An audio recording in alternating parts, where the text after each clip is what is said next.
Soul Calibur 6 is coming. It is a semi-reboot of this series, soft reboot, because it's bringing back characters that were apparently killed off. I don't really know. I've only ever played Soul Calibur 2, so I don't really keep up with that stuff. Played a little bit of 3 also, and 4. Yeah. But that's it, honest. Yeah. And there was some controversy this week because they have started to talk about the DLC characters that are going to be available. And there are DLC characters which are part of a pre-order bonus. I believe you can actually... That's strange. You can pre-order... Not just pre-order the game. You can pre-order DLC. I mean, I do get the idea coming from like, hey, if you pre-order it, you get this character. That's kind of cool. But there's literally no point to pre-order DLC. Yeah, that's kind of dumb. It's downloadable content. There's no scarcity issue here. You can download it the first day or day 360. So it's not like characters or whatever like that you could get only if you pre-order it.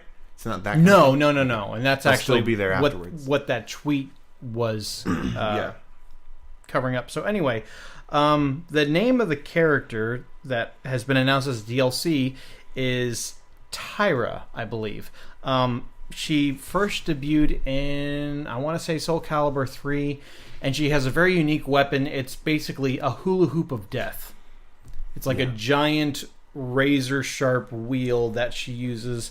And I watched her reveal trailer, and they did a really good job on her. Like, I've been kind of semi-following this game, and just looking at the different... Each character has like a super move, basically, that they can pull off that does a ton of damage, as super moves are prone to do. And hers seems really well choreographed. They put a lot of extra time into it. But in competitive play, Tira is apparently a lot of people's mains that they go to. And I'm pretty sure I know why. I'm pretty sure she can attack relatively quickly. She doesn't have a bad range. And she can combo. So she's kind of got like this Ivy mixed, Ivy's multi-hit combos mixed with, I would say, like Mitsurugi's range, kind of a mid-range character, and then throw some other characters in there for good measure. Being fast, kind of like maxi fast. So, but alas, she's not in the game. Yeah, and here's the real kicker. Not only is she going to be DLC only, meaning because basically she's behind a paywall. The DLC will be available when, Nathan? Day 1. Day 1 DLC, because we all love Day 1 DLC. Because it just makes so much sense. It's just... This game developers, game publishers out there, if you're listening, and I know you do because we apparently change minds all the time here. Yep. Hearts and minds. Yep.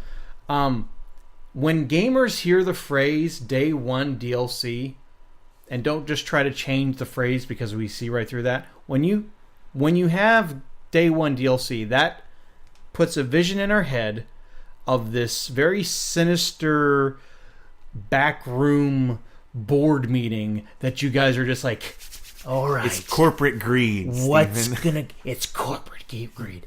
What's gonna be in the core release of the game, and what are we gonna charge extra for? We can do stages, we can do game modes, we can even do people's favorite characters. They're just like spinning the wheel of options. And by the way, I love Smash. Smash Brothers did not get a pass for me when it came to charging DLC for Lucas in Smash Brothers for 3DS and Wii U, because he was practically the same character that he was in Brawl. He didn't play differently at all from what I could see. Yeah. His Final Smash was different because Ness's Final Smash is different in that game. It's the same one. So to charge for Lucas, who was a previous character that was there as just part of the package deal, to me was wrong. So I've been consistent on my criticisms of fighting game DLC, but this is it's on a whole new level. It just gets so old. It's so dumb. And so here's a tweet. It was a response. I guess is it a comment to a tweet? I don't know how Twitter works. I guess it's a comment. All comments are tweets on Twitter. Okay, so yeah, okay. So this is a person. Their name is Crimson Phase, at Crimson Phase on Twitter. Just a voice of one of the many people who are upset about this. Says, I absolutely love Soul Calibur, but locking my main from previous games behind day one DLC is really disappointing. I'd understand her being DLC if she wasn't finished by launch, but if she is ready day one, she should be a part of the launch roster without paying extra. Not cool, guys. And then we see... okay, I saw it. A picture of a man crying, and it doesn't sound funny, but it's really funny. That's what caught my attention. Then I read it. The crying man. But yeah, I this person... couldn't have said it better myself. Not that I personally like the game, but like that's the point of view that people have. It's so dumb. It's really irritating when we get these DLC characters that instead of just putting them in the game at the beginning, especially when it's day one, like he said, it's she's going to be ready that day. You are literally putting her behind a paywall. It's like you said, like everyone just sees right through it, like of what you're trying to do. It's like it's just corporate greed. It's like what.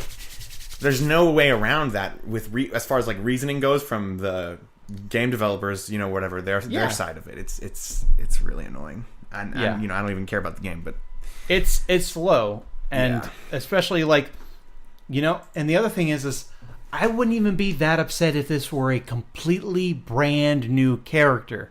But they take a character who's already been established, who has a following, right? They know, and they do it with that character, right? They know people are going to want to play as that character right off the bat. That's slow, yeah. And that's not even as bad as Lucas, because Lucas came out later. They did tweak him a little bit, but when you're doing this the very first day to a character that's fairly popular in competitive play, it's not cool, Namco Bandai.